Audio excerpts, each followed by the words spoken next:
तुम्हारी दुनिया का सबसे बेहतरीन कोई दोस्त है वो तुम्हारा बाप है, सबसे बेहतरीन दोस्त तुम्हारी माँ है, उसके पास अपना वक्त क्यों नहीं शेयर करते। ये मेरे पास दर्द भरी हुई दास्तानों की फेरिस्त है।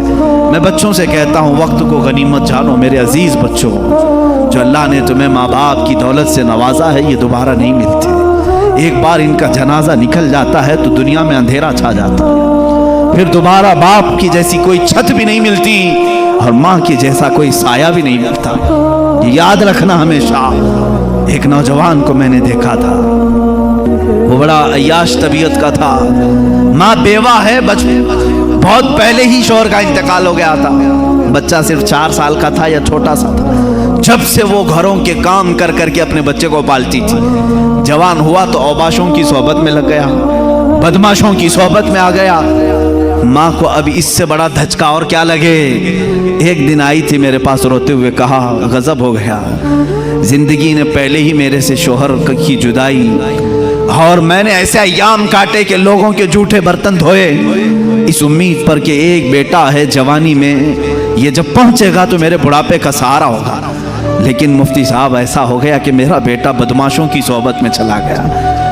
अब मेरा वो आखिरी सहारा भी खत्म है, मैं किसके पास जाऊं। वो गम के मारे इतना रोई थी। मैं जब भी आज याद करता हूँ उस खातून को तो मुझे तन्हाई में रोना आता है। मैं जितनी कोशिश हो सकी, मैं कोई बहुत बड़ा मुअस्सिर आदमी नहीं हूँ, एक छोटा तालिब इल्म, सोचा कि उस नौजवान बच्चे को बुलाऊं। उसके साथ मैंने थोड़ा वक्त गुजारा, उसे समझाया तेरी माँ की कदर और कीमत क्या है। वो एक बेवा है, एक बेवा है, वो 4 औरतों के साथ बैठने में शर्म करती है। क्या तू अपनी माँ के साथ वक्त नहीं बिताता? दुनिया में तेरे दोस्त होंगे, तुझे दोस्त छोड़ करके जाएं तो तुझे कितनी तकलीफ होती है। तू सोच अपनी माँ को, उसके तो कोई दोस्त नहीं और उसका बेटा भी उसको रात अकेला छोड़कर जाता है।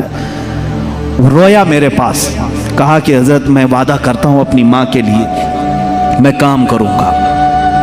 मैंने समझाया, दूसरे दिन कहा मैं नौकरी के लिए तलाश में चलता हूँ। मुझे वो बात आज भी याद है, तकरीबन 6-7 साल हो गए होंगे। वो नौजवान है अभी भी, वो सुनता भी होगा। उसने कहा अम्मा से मैं कहता हूँ मैं नौकरी करता हूँ। माँ उस दिन बड़ी खुश हुई, कहा हजरत आपने मेरे बच्चे को सीधे रास्ते पर लाने में बड़ी मेरी मदद की है। बस जिंदगी की एक ही ख्वाहिश रह गई है कि मैं अपने बेटे की कमाई खा लूँ। मेरा बेटा कमा करके लाया हो, मैं वो खा लूँ। जिंदगी पर लोगों के जूठे बर्तन धो धो करके बच्चे को पाला है, एक बार मेरा बेटा खिलाए मुझे। वो इस आस में रही। वो बेंगलुरु या कहीं किसी इलाके में नौकरी पर गया, महीना गुजरा था, तनख्वाह आई उसकी। उसने कहा तनख्वाह संभाल कर, पहली तनख्वाह मैं अपनी माँ को लेके जाता हूँ। वो पूरा अपनी तनख्वाह, अपनी सैलरी लेकर के गांव पहुंचा था।